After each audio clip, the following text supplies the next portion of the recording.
Pronto, estamos gravando, vamos então iniciar. E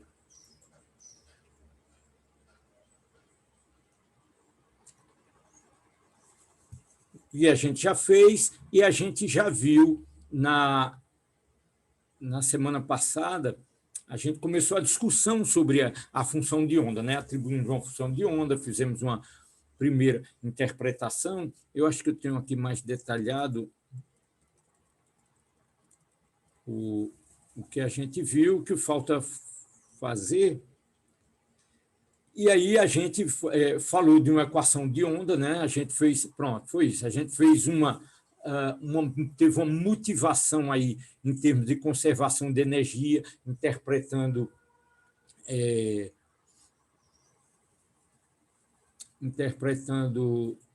as expressões de uma partícula, né? Em termos de função de onda, energia cinética, e a gente pôde, então, construir, sempre com muita ressalva para essa construção de uma equação de onda, a equação de Schrödinger.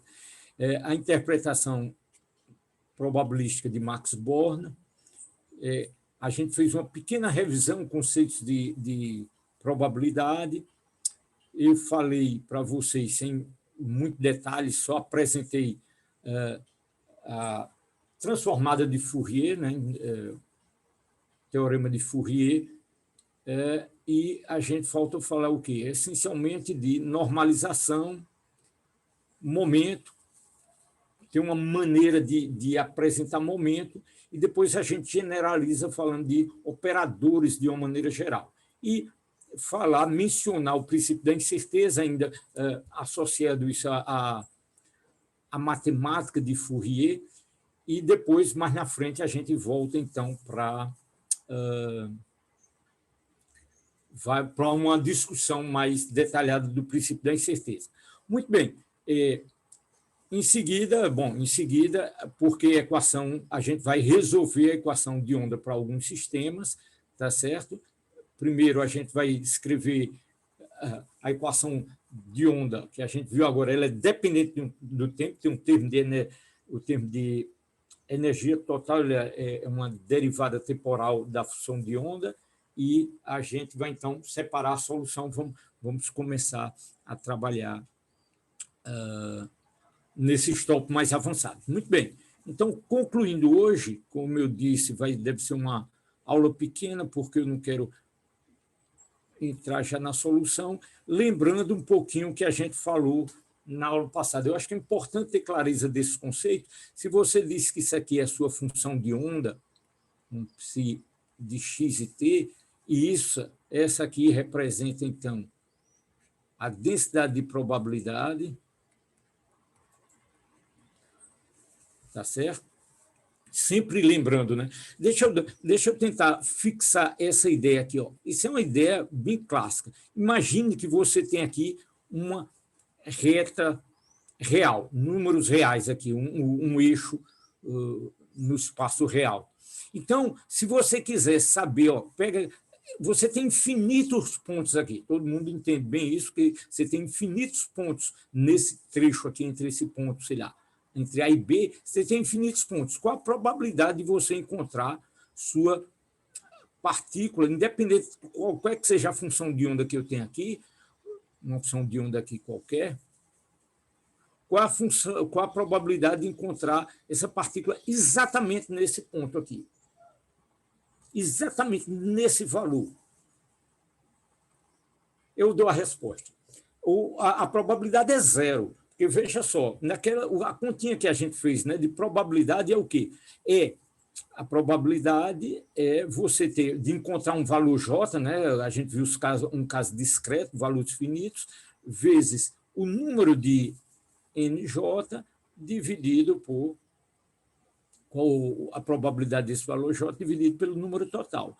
Agora, se você tem infinitos números aqui, então esse NJ aqui, ele é infinitamente pequeno face a esse conjunto aqui. Então, para um valor discreto, você não faz muito sentido você falar da probabilidade de um valor bem definido. Tá certo? Então, o conceito de probabilidade é mais no sentido de P de x e x mais dx. Tá certo? Insistir um pouco nesse conceito aí para falar de densidade de probabilidade. Então, a densidade de probabilidade desse P de x aqui, são densidade de probabilidade vezes dx, então, P de x, isso aqui é diferente disso, isso aqui é igual a P de x dx, tá certo? Ou seja, eu preciso de um intervalo tão pequeno quanto eu queira aqui, mas eu preciso definir um intervalo aonde eu possa, então, calcular minha probabilidade, tá certo? Tão pequeno quanto eu queira, mas para esse valor ter sentido. Está razoável isso? Então, se eu tiver uma função aqui, um psi de x qualquer, aonde está essa partícula aqui? Ora, quando eu calcular psi ao quadrado, a probabilidade maior de encontrar é nessa região aqui. Posso até definir uma largura dessa função e definir a região de maior probabilidade, etc. Então, eu encontro a partícula aqui. Isso aqui eu posso chamar aqui de sei lá, um psi1, uma posição 1, aqui eu tenho uma posição 2, por exemplo, e isso aqui é a probabilidade de você encontrar a partícula, a probabilidade de encontrar essa partícula nessa região aqui é desprezível, se essa função vai a zero, é nula. Essa outra função 2 está localizada nessa região, então esse conceito está muito claro. Lá na frente, guardem isso na cabeça, lá na frente, que eu vou falar de uma função, por exemplo, isso é mecânica quântica. Mecânica quântica, eu vou ter uma função psi, né, x e t, onde eu vou poder ter, isso é mecânica quântica, isso é uma novidade em relação à física clássica, que você pode ter uma coisa desse tipo, uma situação em que a solução é uma combinação linear dessas duas funções. Então, é muito sutil essa ideia, o que é que a função de onda representa. Então, a interpretação, né, da função de onda, ela aparece fisicamente como, em termos probabilísticos, mas a função de onda está associada à partícula, à matéria, né, e você tenta, então, definindo a função de onda, a gente vai aprender aqui como tirar informações. Tá certo? Isso aqui eu antecipei, mas a gente não vai discutir isso agora. O que eu quero chamar a atenção é que quando você faz o quadrado dessa função, você tem uma localização aqui, mas se você tem uma função oscilatória, né, definida numa região, evidentemente você não pode ter isso de menos infinito a mais infinito, porque você vai ter problema de normalização para poder definir o conceito de probabilidade. Né? Se isso aqui é uma densidade de probabilidade, isso aqui é a probabilidade de você encontrar a partícula em x mais dx entre uma posição A e B, ou em todo o espaço, se você quiser, se ela está definida. Para não se preocupar onde ela está definida, se você integra em todo o espaço, isso tem que dar 1. Então, se a função seno ela é definida menos infinito mais infinito, essa integral aqui diverge. Então, muito bem, se você definir isso numa região, digamos, suficientemente grande, a densidade de probabilidade, vocês sabem calcular isso aqui, o módulo quadrado disso integrado num período, isso aqui vai dar uma constante, e você vai ter, então, um valor constante.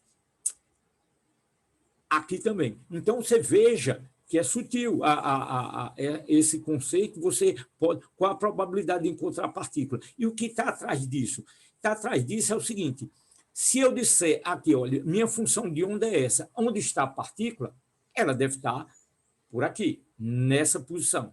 Aqui também, nessa outra posição. Agora, aonde está a partícula nesse caso aqui? Ora, é como, eu tenho um exemplo muito bom no Griffiths, ele diz o seguinte, pega uma corda, problema clássico, dê uma impulsão, onde está a minha impulsão? Né? Você pega uma corda, estica 10 metros, dá uma impulsãozinha, esse pulso vai viajar, onde está minha energia, minha impulsão está concentrada naquele pulso. Então, você pode dizer uma posição no espaço em cada instante onde ele está.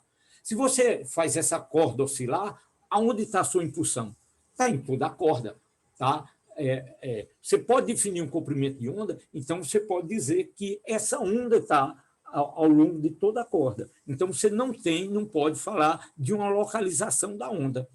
E aí, qual a probabilidade associada a essa função de onda? É isso aqui, ela é constante. Ou seja, eu estou repetindo isso aqui porque isso prepara para uma interpretação que a gente vai ver lá. Isso aqui é matemática. Se você... deixa eu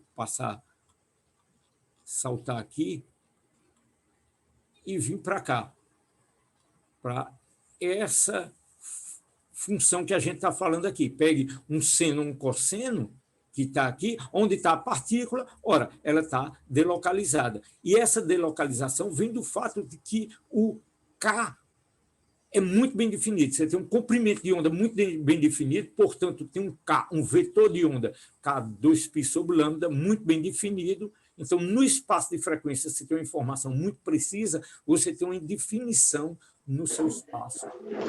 Ô, professor. Posição. Pois não. Tem como o senhor só ajustar um pouquinho a imagem aí para eu poder ver essa integral aí em cima? Por favor. Pois não. Então, isso aqui Obrigado. É a física. Posso voltar um pouquinho à matemática, vou comentar um pouquinho a matemática, mas isso aqui é a física. Minha função de onda, eu posso mudar a notação aqui e escrever isso aqui como psi de x, num certo tempo t, isso aqui vai ser minha função, aí eu precisaria botar aqui a parte, deixa eu botar no tempo t igual a zero. Pronto, x no tempo t igual a zero, isso aqui é exponencial de iômega-t, no tempo t igual a zero, esse termo é igual a 1. Então, o que é que você tem aqui? Você tem que, se você tem uma única frequência aqui, essa integral vai lhe dar aqui, evidentemente, isso é complexo, seria a parte real dessa função aqui. Tá ok?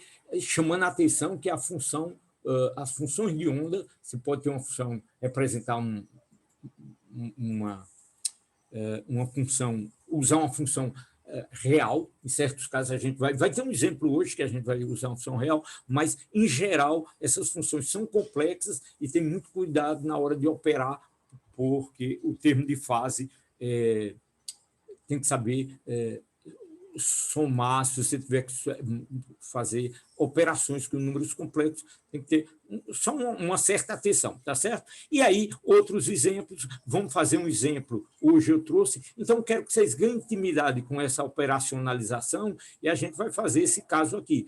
Pega, você tem frequências, entende o que significa isso aqui, né? Eu tenho a amplitude, isso aqui seria, nessa notação aqui, o meu F-til, ou psi-til, como queiram, tá certo? Aqui todas as frequências são nulas, a partir daqui você tem um valor de frequência, aqui desce, e todas as frequências são nulas. E essas frequências, todas têm o mesmo peso. Se eu uso essa distribuição de frequência em particular, o que é que eu obtenho? Eu obtenho essa função de onda espacial aqui, que é a função sinc, tá certo? Então, voltando lá, a gente vai fazer exercício. Se você tem uma distribuição gaussiana, obtém uma gaussiana. Se você tem uma lorentziana, eu não sei se eu trouxe o exemplo da lorentziana, mas é um exercício que a gente pode fazer também. Então, voltando para cá, pessoal, o conceito, já lembrando aqui, então, o conceito matemático é esse. Eu posso sempre, a partir, essa aqui é fácil de entender, que eu vou somando, se eu tiver uma função periódica, sei lá, eu falo muito de onda quadrada, você pode usar uma onda triangular, por exemplo. E aí, para compor essa onda triangular, o que é que eu vou precisar? Eu vou precisar de um primeiro harmônico, óbvio. Esse primeiro harmônico dá um jeitão aqui, uma desenhada aqui, vocês imaginam aí, e você vai precisar, para fazer os detalhes, precisar de harmônicos. Ora, uma quina dessa, você vai precisar de harmônicos muito, muito mais altos, de frequência muito mais alta, para poder contribuir, para dar uma variação tão abrupta dessa maneira aqui, como esse tipo de função. Então, isso é uma série discreta, eu posso fazer isso com uma série discreta de Fourier se tiver uma função periódica. Mas se eu tiver um pulso, Aí eu vou ter que somar tantos harmônicos que eu vou ter que fazer uma integral, porque essa contribuição aqui é contínua. E, operacionalmente, já falei para vocês que essas funções têm desculpa, uma simetria grande. Se eu conheço a minha distribuição de frequências, eu monto minha função f de x. Se eu tenho se eu conheço minha função, eu venho aqui e calculo a chamada transformada inversa, né? E vou calcular, então, o meu espectro de frequência. Tranquilo? Então, é isso. E a física é que eu posso, e aí a gente vai explorar muito essa linguagem aqui, eu vou falar de composições de frequências, né, para fazer um pacote. Muito bem, eu acho que isso aqui ilustra bem a série de Fourier, só trazendo aqui para lembrar, e tem esses exemplos que a gente pode tratar. Então, pessoal, vamos fazer o seguinte, vamos tentar resolver esse problema. Vamos tentar aí 30 segundos. Vocês tentam, ou vou dar 1 minuto ou 2, deixa eu então interromper aqui, eu acho que vale a pena fazer uma pausa, gravando aqui. Então, voltamos a gravar, e aí o que eu já desenhei aqui para vocês, a função de onda, então, é esse pacotezinho quadrado, não é isso? Cuja amplitude aqui constante é n. Então, qual é a ideia? Se eu quero minha função de onda, o meu psi, né? Ele pede psi de x no tempo t igual a zero. Então, não me preocupo com a parte temporal, t igual a zero, aí vou me preocupar aqui com minha parte, com a parte espacial. Então, vou fazer a integração de menos infinito a mais infinito de quem? De todas as frequências. Então, escrevi primeiro aqui dk, para dizendo que estou integrando nas frequências espaciais k, tá certo? De quem? De minha função f tio, ou a, como queiram, a notação aqui, a de k, né? Como ele definiu aqui nesse exemplo. Então, vamos escrever aqui quem é a de k. Ora, é n nesse intervalo aqui, e fora dele é zero. Então, eu posso já colocar o meu intervalo aqui, todo o resto é zero, essa minha integral. Ou, se vocês quiserem, pronto, vamos lá, vamos fazer bem devagarzinho para ficar bonitinho. Então, isso aqui eu vou botar a de k, pronto, e exponencial de menos de k x, e a integral em dk. Já coloquei ali, tá certo? Isso aqui é igual aqui, de menos infinito até menos k,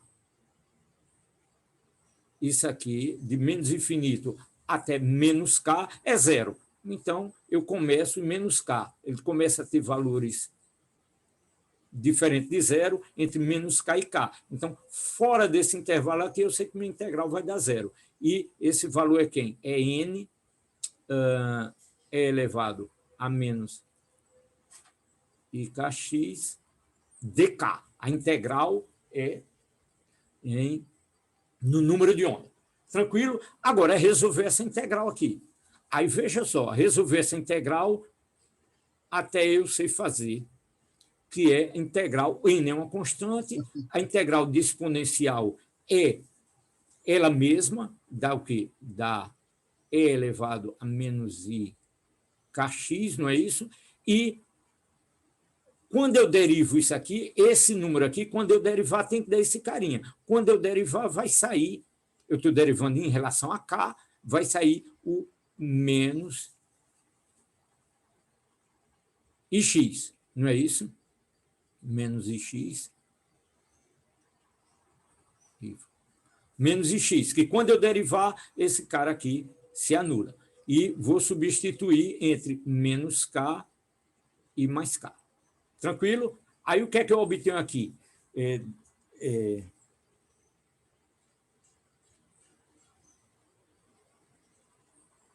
Esse menos aqui eu acho que está errado, né? Que a derivada, a função é ela mesma, e essa função aqui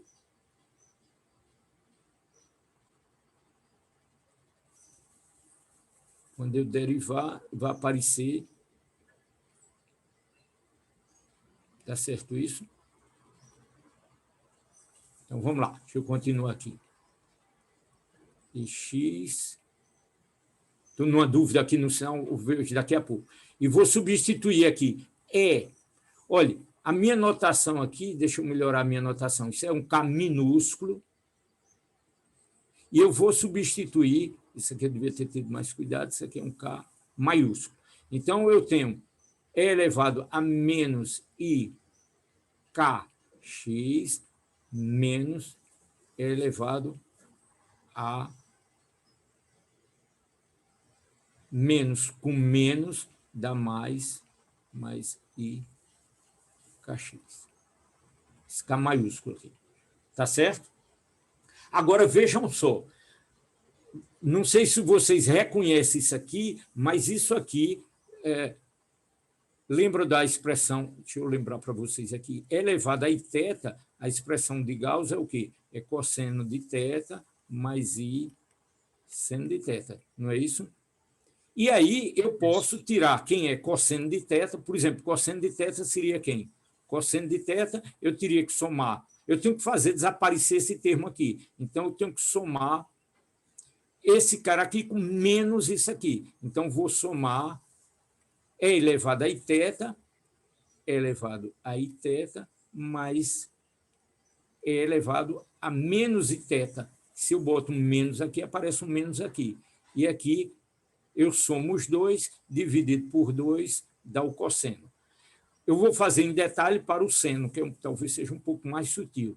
E elevado a menos iθ, e eu quero eliminar esse cara aqui. Espera aí, o que é que eu vou fazer aqui? Eu botei θ e menos θ aqui. Então, cosseno,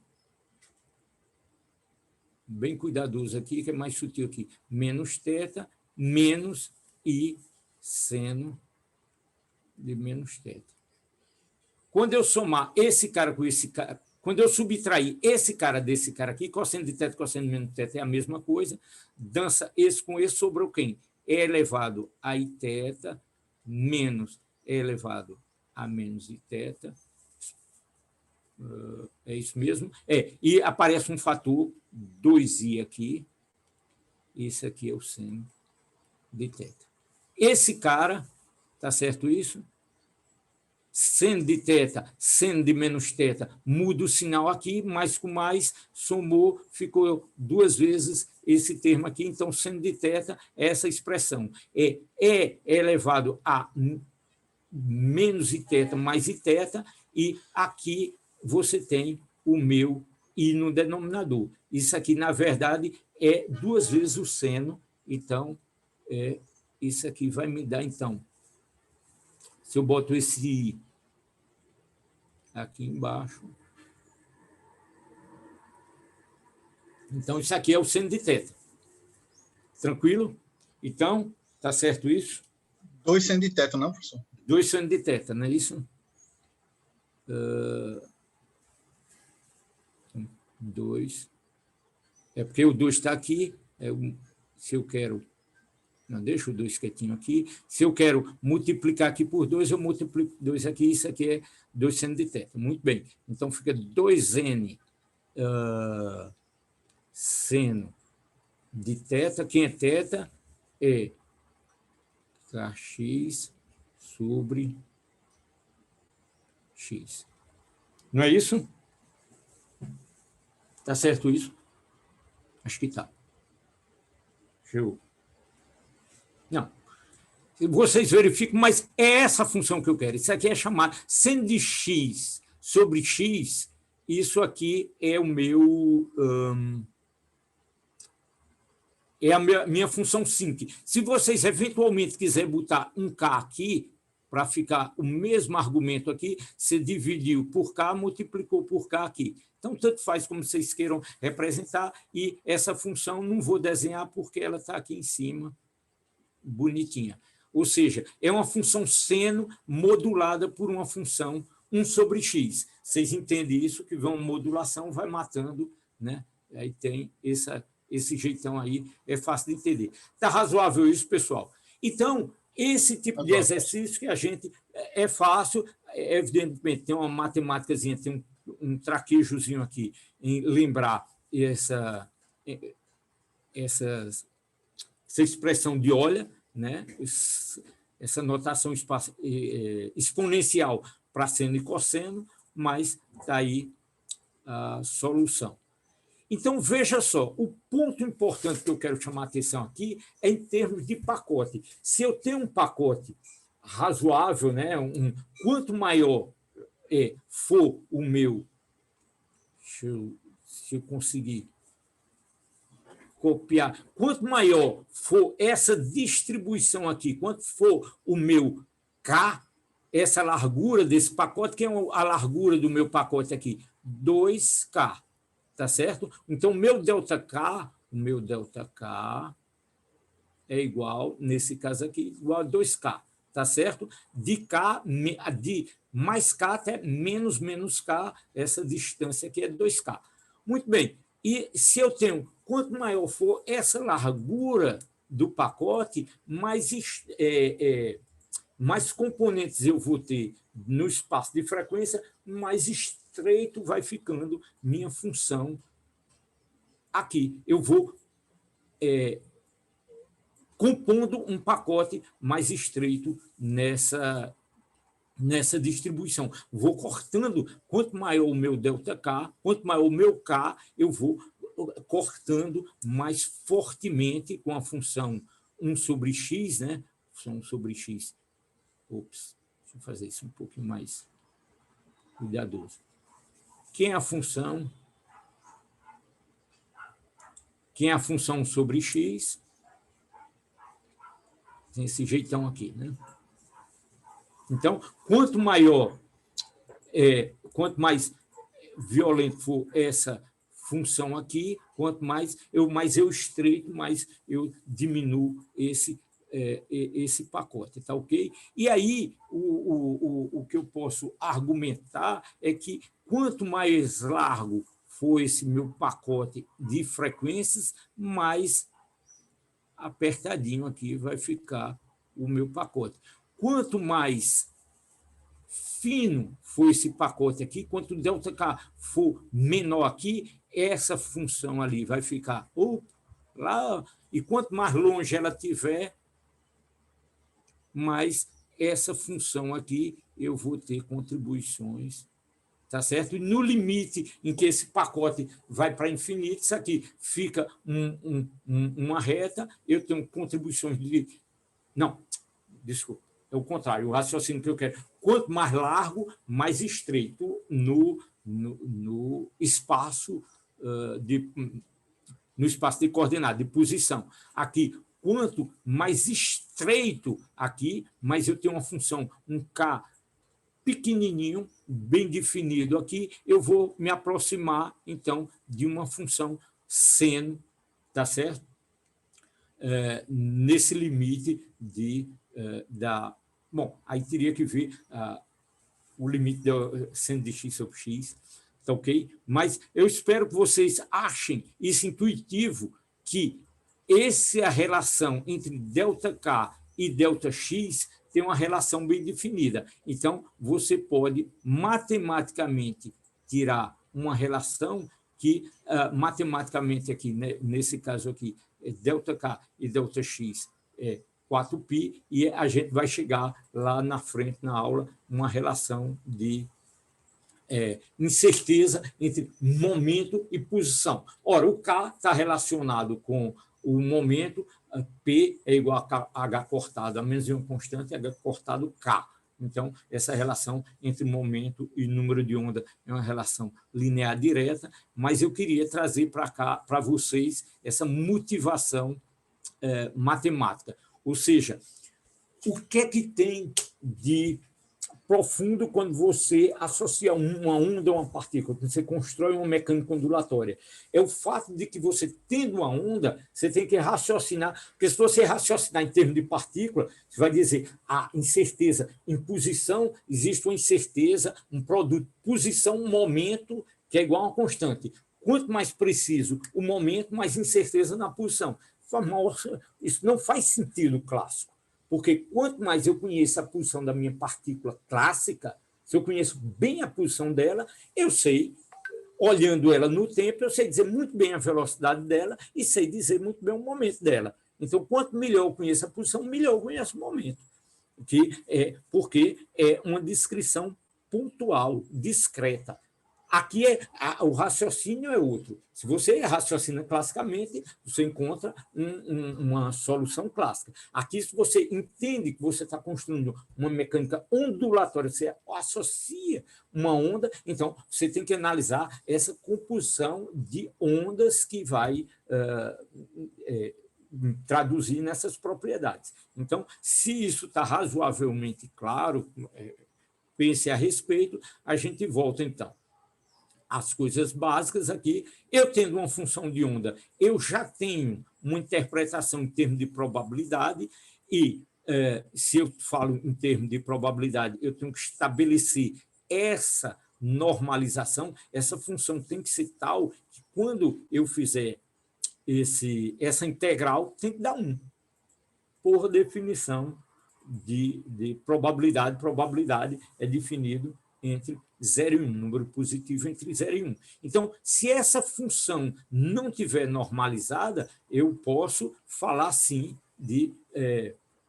estatisticamente, posso falar de densidade de probabilidade, mas eu vou ter que dividir pela distribuição total. Ou seja, outro conceito que me passa na cabeça agora é o seguinte: função de onda, se você pega uma onda clássica, essa onda aqui é uma onda mecânica. Eu crio uma onda mecânica aqui numa corda, por exemplo, essa é uma solução, essa aqui é outra solução. Se eu tenho uma amplitude 2 vezes, 3 vezes maior, essa é uma situação física, essa é uma situação física completamente diferente, muito mais energética e tal. Mecânica quântica, não. Se eu tenho essa função de onda, tudo que me interessa é a forma.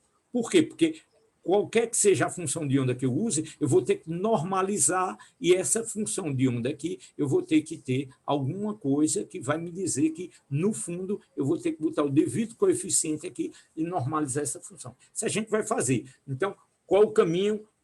O que é que a gente aprendeu? Dado uma distribuição de frequência, eu sei construir minha função de onda e agora eu vou verificar se ela está normalizada. Se não estiver normalizada, eu vou botar o devido coeficiente na frente da função aqui para normalizar de maneira que essa integral aqui dê 1. Se essa integral aqui deu, sei lá, deu um número A, eu vou ter que dividir isso aqui. Se isso aqui é igual a A, então minha função tem que ser 1 sobre raiz de A, para que, quando essa minha função agora, a função normalizada,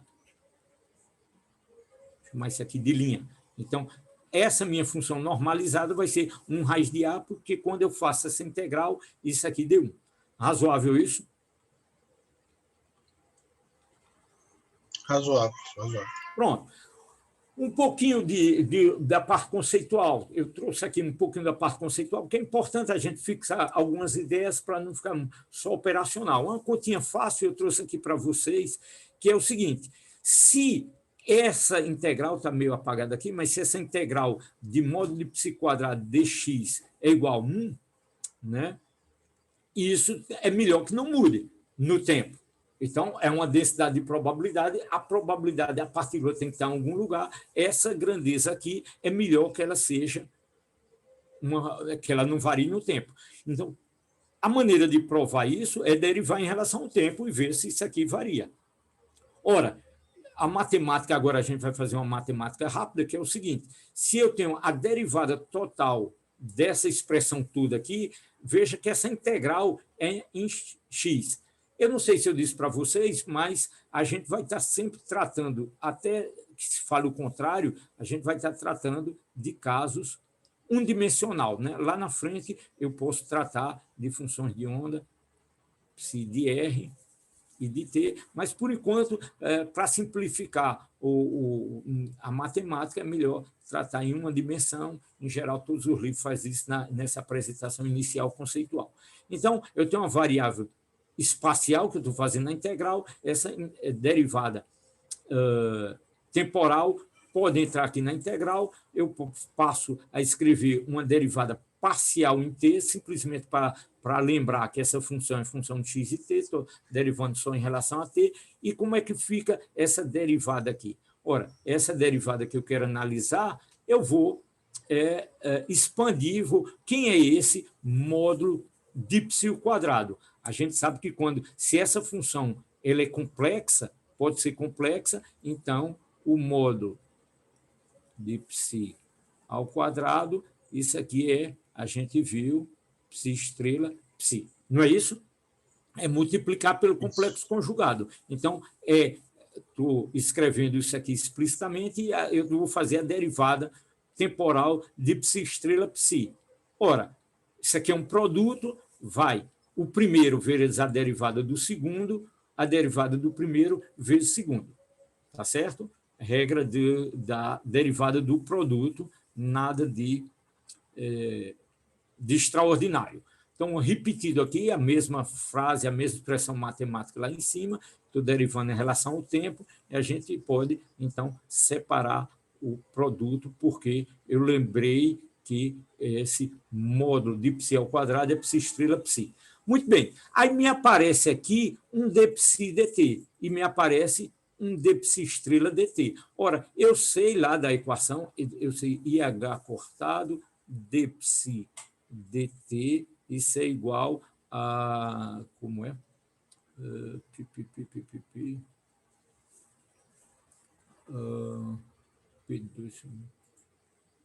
Bom, eu vou me enganar aqui se eu começar a escrever, mas vai ter o termo aqui, a menos de uma constante aqui, vai ter d2 psi dx2 mais v... Menos h cortado sobre 2m, professor. Menos h cortado sobre 2m.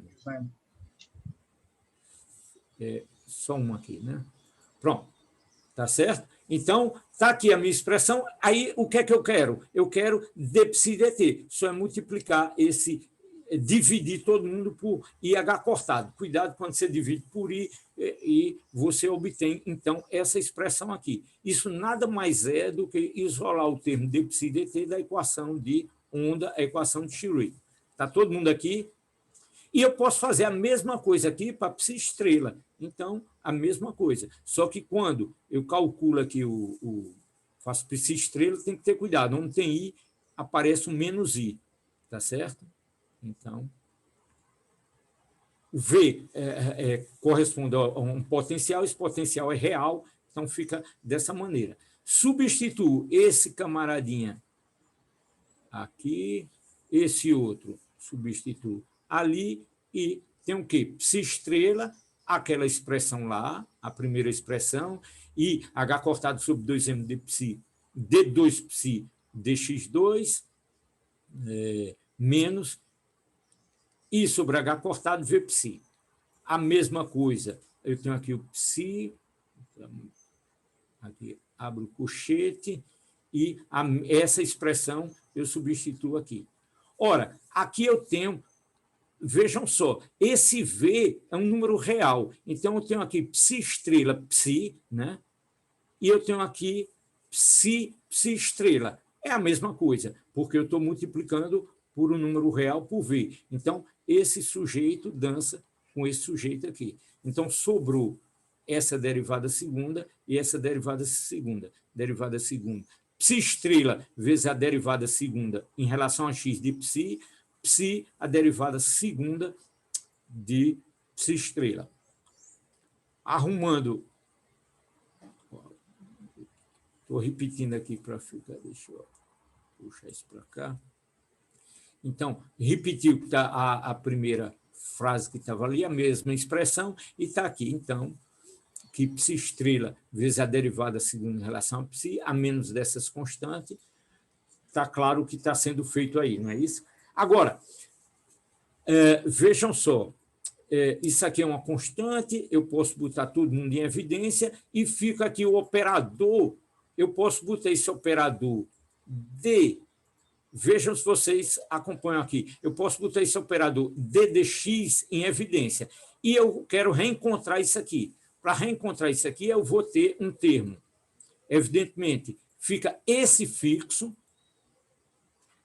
estrela, que está aqui, e derivada segunda. Então, encontrei esse primeiro aqui.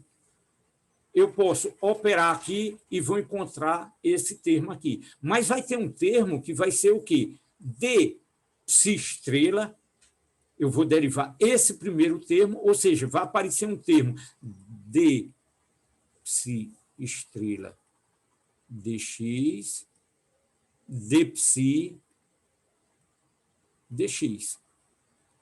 Mas nesse termo aqui também vai aparecer a mesma coisa, D psi dx, D psi estrela dx. Então, esse termo é igual a esse, esses dois termos cruzados desaparecem. Então, essa expressão é igual a essa aqui.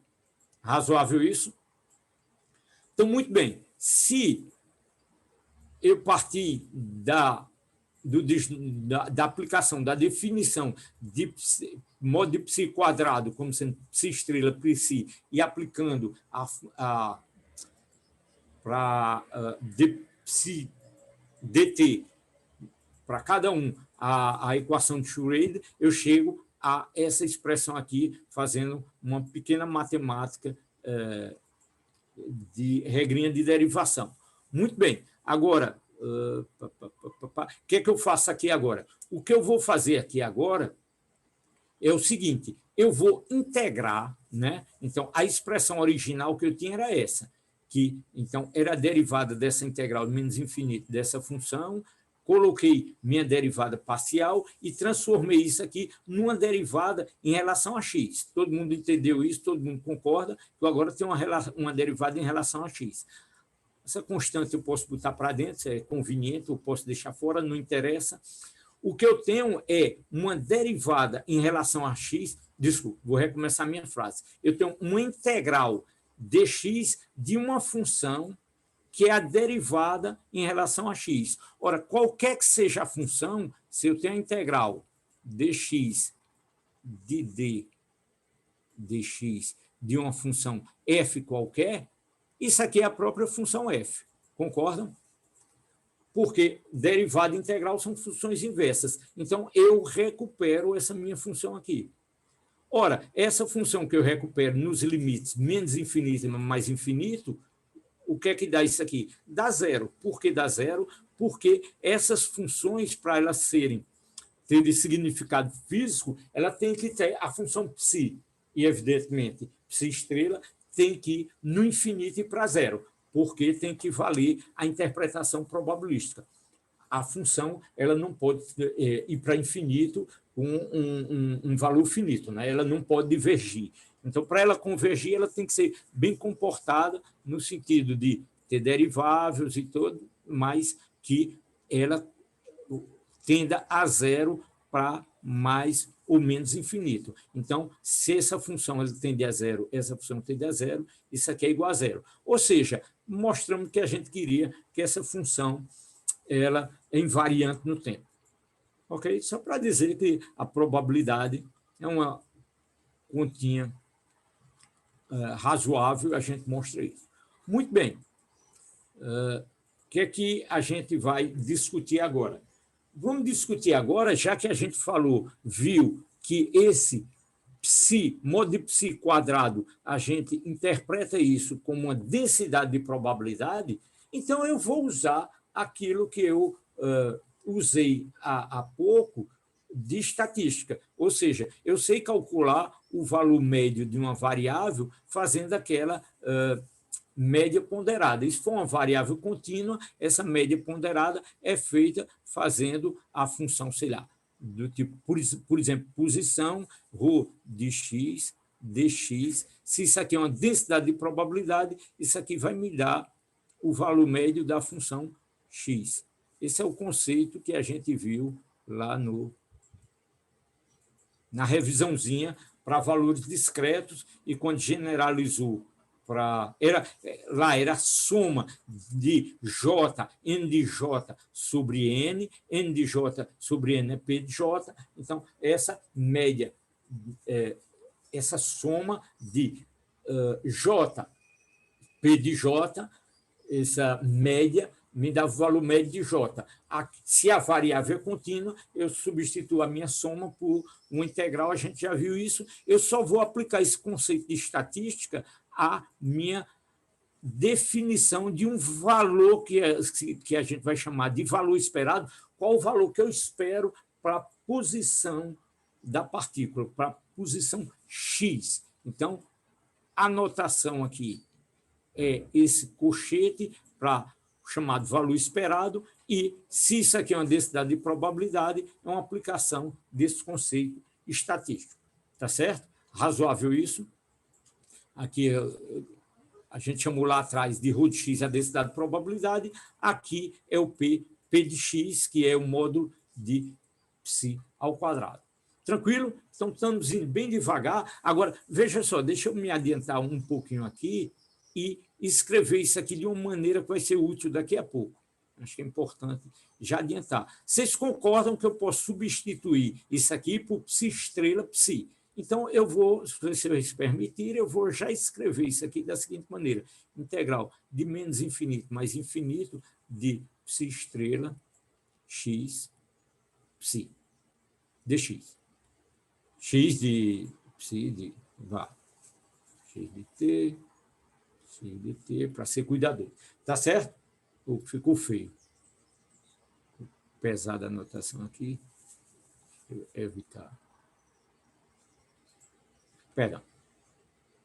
A anotação que eu, ao invés de escrever, isso aqui é igual a isso aqui, porque eu simplesmente escrevi dessa forma. Não tem a menor importância nesse caso aqui, que x é a variável, o produto da variável vezes essas duas funções, eu escrevo dessa forma, mas lá na frente a gente vai ver que é interessante esse formato, que é o que a gente vai fazer agora. Eu acho que não é difícil de convencer vocês que aqui é o valor esperado de x. Se a gente aceita essa interpretação probabilística e usa essa expressão do valor médio, do valor esperado, e o que fazer para o momento. Então, a gente vai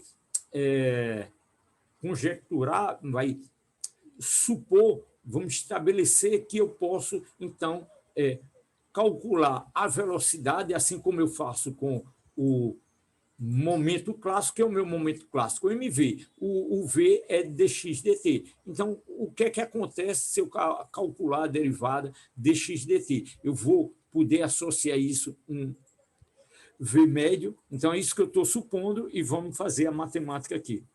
Então, quem seria dx dt? Ora, dx dt, x é a minha posição, tá certo? Quem depende do tempo é a minha função psi, que é uma função de x, da minha coordenada x e de t. Então, eu passo minha derivada total aqui, se torna uma derivada parcial, porque é essa função de duas variáveis. Lembrando que módulo de psi quadrado é psi estrela psi, usando aquele resultado que eu usei lá na frente, o termo cruzado. Se vocês não ficam muito chocados, a gente já mostrou isso, por isso que eu... aqui, né? Tá certo? Isso é uma derivada temporal, e a gente encontrou uma derivada dx, de psi estrela, de psi dx, psi de psi estrela dx. Razoável? Então, vou usar esse mesmo resultado aqui e já escrevo essa expressão dessa maneira. Tranquilo? Aí vou usar mais dois truquezinhos, que é o seguinte: isso aqui eu vou dizer, isso aqui é o seguinte truque. Eu tenho uma função que é f de... Eu escrevi isso aqui da seguinte maneira. Eu tenho d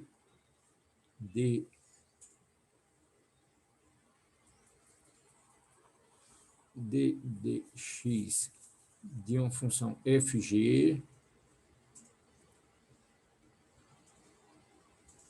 Isso aqui é quem?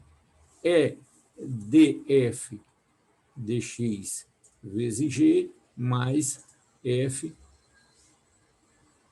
dg dx. Todo mundo concorda com isso? Então, esse carinha aqui vai ser quem? Vai ser a derivada do produto menos esse termo aqui. Razoável? É isso que a gente vai usar aqui. Então, lembrando, qual é o truque? Por que eu quero usar esse produto? Porque eu quero anular minha primeira integral. Então, isso que eu vou usar na minha expressão, e essa... Espera aí, onde eu estou? Aqui está repetido simplesmente a expressão que eu tinha lá em cima, e esse segundo termo aqui, tá certo? O que é que faltou aqui? Ops. Acho que é isso aqui. ddx, tá certo? E esse segundo termo aqui, eu vou escrever, então, como a derivada total de psi estrela menos psi estrela ddx. Substituindo aqui, vai me aparecer o quê? Vai me aparecer a derivada total, que vai desaparecer, a integral da derivada é a própria função, a função bem comportada, e desaparece na integral de menos infinito a mais infinito. Esse termo aqui vai desaparecer e eu vou ficar, então, com esse novo termo aqui, que é igual a esse primeiro aqui. Então, esse termo mais esse se somam, fica duas vezes esse valor aqui, mais esse termo da derivada total, integrado da derivada total, esse termo aqui vai se anular. O que é que eu obtive depois dessa operação? Então, esse cara mais esse dá duas vezes, dança com esse 2 aqui, e eu fico, então, escrevendo aqui mais sucintamente, eu fico que a derivada total de x médio em relação ao tempo é psi estrela, desapareceu o 2 aqui, psi estrela de psi dx. Ora, veja só, isso aqui é uma coisa do tipo psi estrela, alguma coisa aqui, psi. Lá no valor médio de x, isso aqui era a própria função x, tá certo? Aqui não. O que é que aparece aqui entre os dois? Um operador de derivada, um ddx.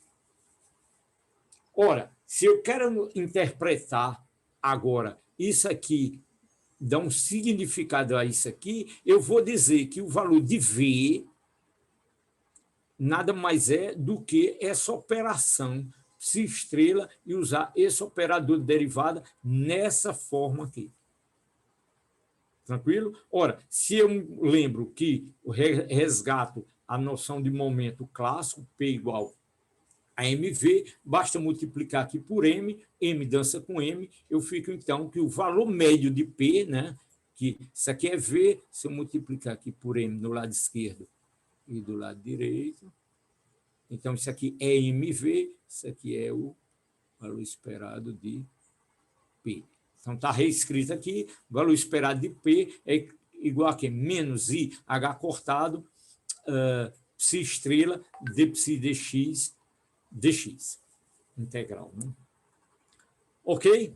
Então, isso, na verdade, como você tem várias funções, pegue energia cinética, momento angular, energia cinética, P2 sub 2m. Então, quem seria o valor médio da energia cinética? É só aplicar esse operador duas vezes aqui e você tem a expressão da energia cinética. Quem é o meu momento angular? Momento angular é R vetor P. Eu não vou escrever aqui em detalhes, porque aqui teria 3 coordenadas, mas vocês concordam que para cada componente eu tenho uma posição e um momento. Eu sei escrever a expressão do momento e da posição, vou também obter o valor esperado do meu momento angular. Então, em princípio, eu posso encontrar essas grandezas bem conhecidas e escrevendo. Está repetido aqui. Está repetido o que eu disse. Então, o que eu já disse. Então, a gente viu que o valor esperado de x eu posso escrever nessa forma aqui de integral de psi estrela x psi dx, e o P eu escrevo dessa maneira. Então, eu vou associar essa operação aqui de x atuando na função associada à minha matéria por um operador que vai atuar de uma forma bem definida, definida por essa expressão aqui. E vou definir, definida por essa expressão, x psi. Esse operador multiplica x por psi. É isso que eu quero dizer, tá certo? E esse operador P, ele deriva, então, ele seria, essa constante faz, o operador P tem associada a ele essa constante, menos I H cortado, a dx psi. Se, evidentemente, isso aqui é x, o operador x atuando em psi me dá isso aqui, o operador P atuando em psi me dá isso aqui. E aí eu posso abstrair, eu tiro o psi, identifico o operador x como sendo multiplicar pela variável x e o operador P como sendo a derivada em relação a x vezes essa constante aqui, h cortado sobre i, ou menos i vezes h cortado. Razoável isso? Então, eu posso generalizar esse conceito e dizer que qualquer operador, tá certo? Pode tomar esse formato aqui e vou usar esse operador x, esse operador, esse carinha aqui, mas isso aqui, o operador de momento, e posso calcular o valor médio da posição, o valor médio do momento, o valor médio da energia cinética, T ou K, como queiram. Tá certo? Então, vejam só, para ficar bem claro, isso aqui é um operador atuando na função, isso aqui é um operador atuando na função, junto com essa constante, eu posso botar ela aqui na frente. Esse é um operador com essa constante aqui, atuando nessa função, e eu uso esses operadores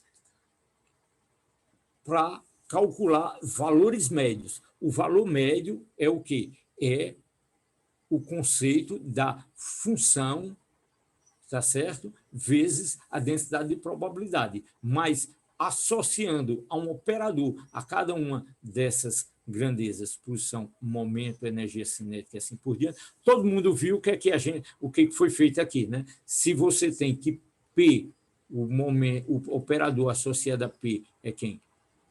H cortado sobre D dx, vocês podem calcular, então, quem que é o operador de energia cinética, que é P2 sobre 2m. Então, peguei esse operador aqui, vai ao quadrado, divido por m, então vai me dar o quê? O operador associado vai me dar H cortado ao quadrado, deixa eu ter um menos aqui, sobre, tem um fator 2m, D2, dx2.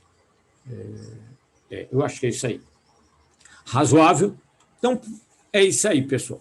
Então, essa é a parte conceitual que faltava. Eu trouxe aqui um probleminha, vou dar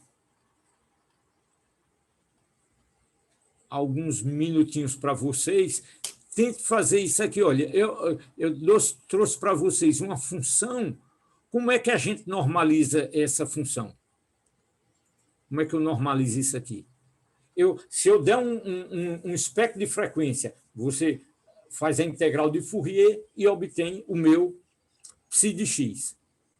Se você tem um espectro de frequência no tempo t igual a zero, você obtém a função x para t igual a zero e depois a evolução, você sabe que a evolução, a parte temporal é exponencial de iωt. Pronto, está aqui, tá certo? Então, tem a parte espacial, que é real, e você tem a parte temporal aqui. Essa função está normalizada. Se essa função está normalizada, isso quer dizer que, quando eu fizer a integral de menos infinito a mais infinito, de modo de π ao quadrado dx, isso tem que dar 1. Então, eu vou interromper agora e dou alguns minutinhos para vocês tentarem aí. Cadê?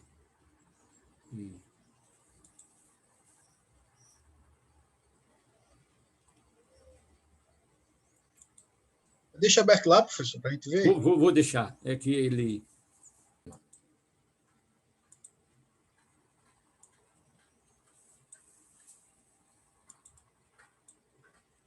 Ok, então vamos lá para a solução. Aí esse eu já trouxe pronto aqui. Então, qual é a ideia? Se eu tenho essa função de onda aqui, eu tenho que garantir que ela é normalizável, né? Então, eu tenho que garantir que, quando eu fizer módulo π quadrado dx, isso tem que ser igual a 1. Então, vamos lá. Para isso ser igual a 1, eu substituo a função de onda aqui, vai dar o quê? Ela ao quadrado dá A2. De onde vem esse 2 aqui? Porque essa é uma função, se vocês olharem com carinho aqui, é módulo de x. O jeitão dessa função é uma função simétrica, né? Que decai, tá certo? Para x negativo, essa função é um módulo de x, né? Então ela decai dos dois lados de maneira simétrica. Então, esse cara aqui é igual a esse cara aqui. Então, multiplica por 2 e calcula só um lado só, né? Isso eu calculo a metade, de 0 a infinito. Muito bem, é isso aí. Obrigado. Então, por isso que aparece o fator 2, mas, em compensação, eu estou integrando só na metade do intervalo, simétrico 2 vezes. E a parte, quando eu faço esse cara aqui ao quadrado, vai ficar como? Vai ficar e elevado a menos i ômega t, vezes o complexo conjugado, e elevado a i ômega t, isso aqui vai dar 1. Qualquer número elevado a 0 é 1, então a parte temporal automaticamente está normalizada. Então, fica esse carinha aqui, que tem que ser igual a 1. Ora, eu resolvo essa integral aqui é uma das integrais que eu sei fazer, é exponencial, é ela mesma, mas, quando eu derivar, eu vou ter que obter essa função aqui. Então, tenho que dividir por 2λ menos 1 sobre 2λ, tá certo? Para, quando eu derivar, dar exatamente a minha primitiva. Então, eu estou integrando de 0 ao infinito, substituo esse número igual a 0 aqui.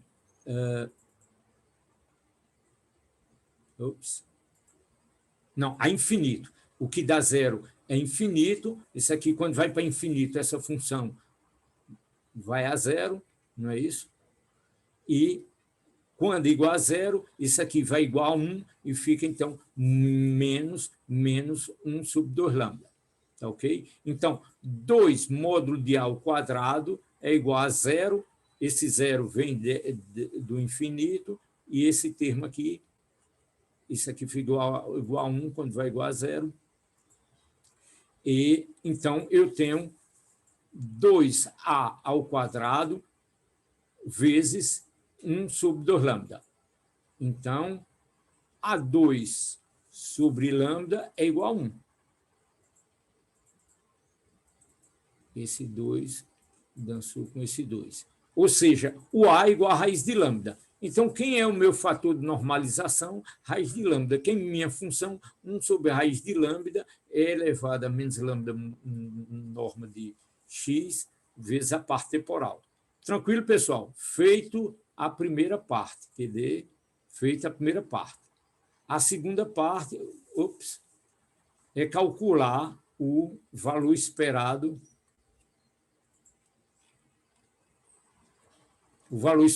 de x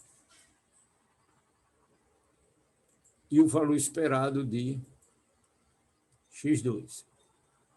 Prontinho? 2 minutinhos para tentarem.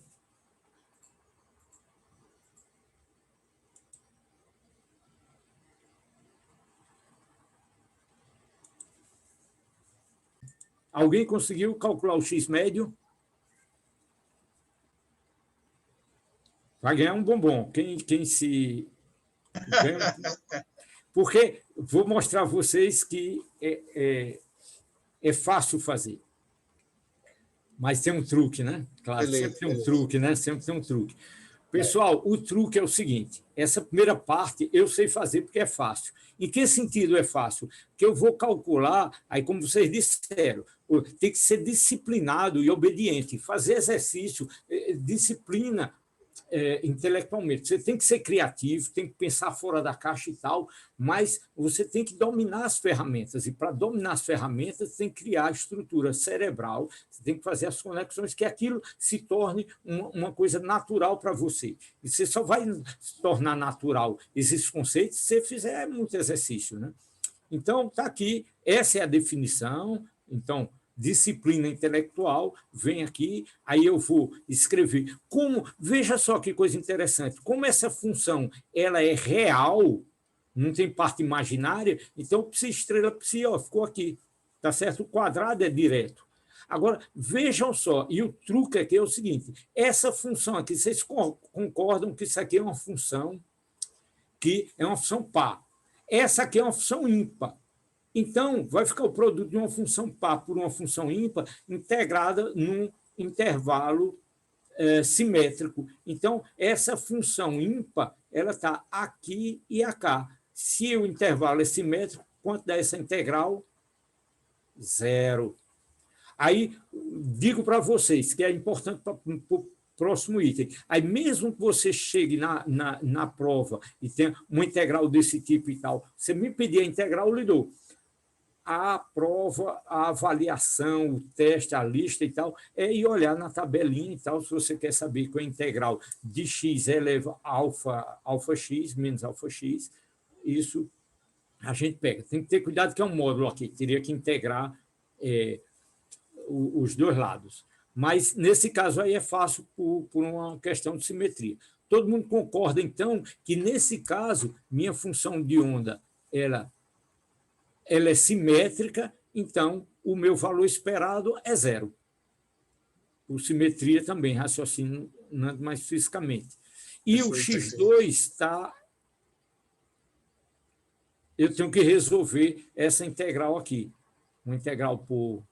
Acho que tem algum truquezinho fácil de fazer. Integral de 0 a infinito. Aí eu me permito tirar um módulo. Isso aqui, pego uma tabelinha aí, se tiver alguma questão, então calculo o meu valor de x² meio, valor esperado de x2. Razoável isso, pessoal? Então, o que a gente fez? Aí eu posso calcular, eu acho que não apareceu aqui, eu posso calcular o sigma, que é o sigma2, que é o sigma é raiz de sigma2, mas o sigma2, por definição, é o valor esperado de x2 menos o valor esperado de x ao quadrado, tá certo? Esse carinha aqui é 0, não é isso? Então, o quadrado de 0 é 0, esse termo aqui é 0, e esse aqui é o valor que a gente calculou acima, aqui, igual a 1/2 lambda 2, tá certo? O sigma, que vai me dar a largura desse carinha aqui, é igual, então, a raiz quadrada disso, ou seja, tiro lambda 1/lambda, a raiz de 2, tá certo? Então, o sigma, qual a informação que ele me dá? O sigma me dá a informação da parte representativa da minha função de onda. Então, um exercício que vocês podem calcular é saber quem está fora dessa região, quantos por cento dessa integral aqui está fora. Qual a probabilidade de você encontrar uma partícula fora dessa região, entre sigma e sigma. Esse é um bom exercício. Você vai calcular a integral de sigma a infinito, multiplica por 2, tem a probabilidade, tirando de 1, a probabilidade dela estar entre sigma e mais sigma. Eu acho que não coloquei aqui o resultado. Mas isso aí é fácil de fazer, dá para fazer direto. Tá certo, pessoal? Ok. 3h30. Então, vamos falar do princípio da incerteza, que eu já tentei, lá em Fourier, motivar para vocês. Mas, falar em princípio da incerteza, deixa eu começar com a motivação clássica, né? Então, se você tiver uma partícula em um gás, né? Se você tiver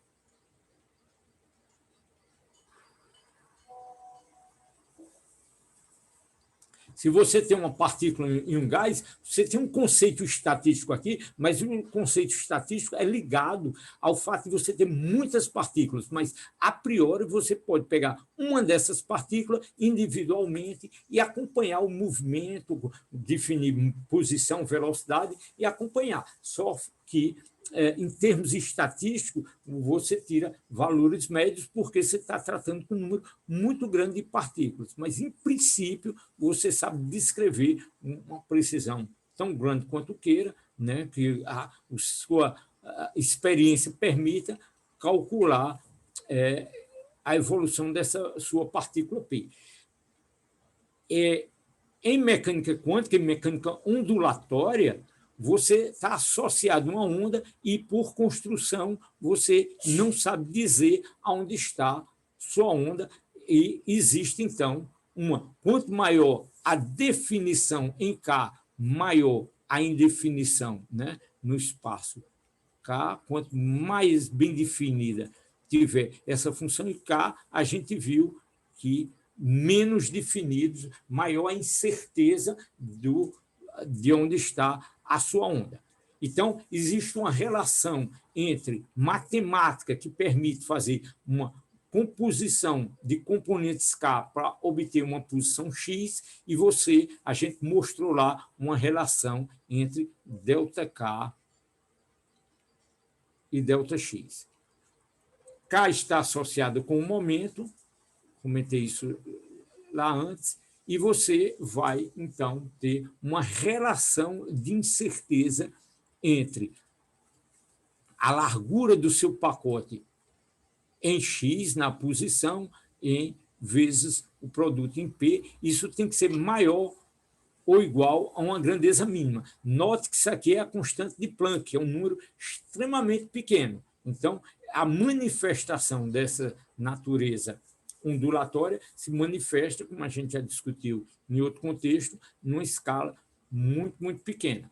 E note outro aspecto que é importante chamar a atenção, que isso aqui é a incerteza mínima. Você pode ter uma incerteza muito maior nas duas variáveis. Na melhor das hipóteses, você tem uma incerteza que é dado por esse limite aqui, igual a H cortado sobre 2.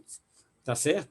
Isso significa dizer que você pode fazer, inclusive, aplicações disso. Eu lembrei aqui que você tem aplicações do tipo, você tem uma incerteza posição-momento, você pode ter uma definição muito grande. Pega esse pacote, tem uma melhora, pode infinitamente melhorar a definição da sua posição, pagando o preço de uma indefinição no seu momento, Px. Tá certo? Pronto. E aqui eu acho que eu simplesmente estou lembrando a origem matemática dessa relação, né, através das relações de Fourier, eu tendo... importante aqui, o ritual. Se eu der para você um pacote de frequências, eu sei calcular o psi de x0 no tempo t igual a 0, tá certo? E essa expressão aqui independe do tempo. Eu sabendo essa função no tempo t igual a 0, a minha função psi x de t é a condição inicial vezes o termo de evolução temporal menos i ômega t. Tá ok? Então, eu sei minha função. Tendo minha função, eu verifico se ela está normalizada. Se não tiver, eu normalizo e, a partir disso, eu posso tirar as informações físicas que eu quero, valor médio e etc. Tá certo? Lembrei aqui conceito de Fourier, mas eu acho que já está bem explicado. E veja só, eu trouxe 2 problemas, eu vou distribuir isso para vocês. Esse problema aqui é fazer uma ponte estatística, que a ideia é o seguinte: se você tiver o conceito, eu espero que para vocês esse conceito aqui seja bem entendido. A energia cinética, eu posso falar de energia cinética média, né? Isso aqui, para cada grau de liberdade, eu tenho 1 meio de kT. Então, a energia cinética média de uma partícula é 3 meios de kBT. Isso aqui se obtém lá em Física 2. Não sei se vocês lembram disso. Então, você pode recuperar essa expressão, que é perfeitamente clássica, está lá no livro de Física 2, né, que relaciona a energia cinética com a temperatura. Então, a energia cinética é uma energia. A energia cinética é associada a um movimento térmico, né? A energia térmica é uma energia de movimento e está associado, então você pode associar a cada temperatura um valor de energia médio, tá certo? E ela é dado por essa relação, temperatura-energia. Essa é a expressão de Boltzmann, onde K é a constante de Boltzmann. Então, muito bem, dada essa relação, eu sei associar o meu P a um comprimento. Aí eu uso uma expressão clássica, e se eu associo esse P a um comprimento de onda, o P e o K estão diretamente relacionados, a menos de uma constante, a constante de Planck, e eu posso associar também P H cortado sobre lambda. Então, eu tiro um valor de lambda associado à temperatura das minhas partículas. E aí o exercício é você, por exemplo, obter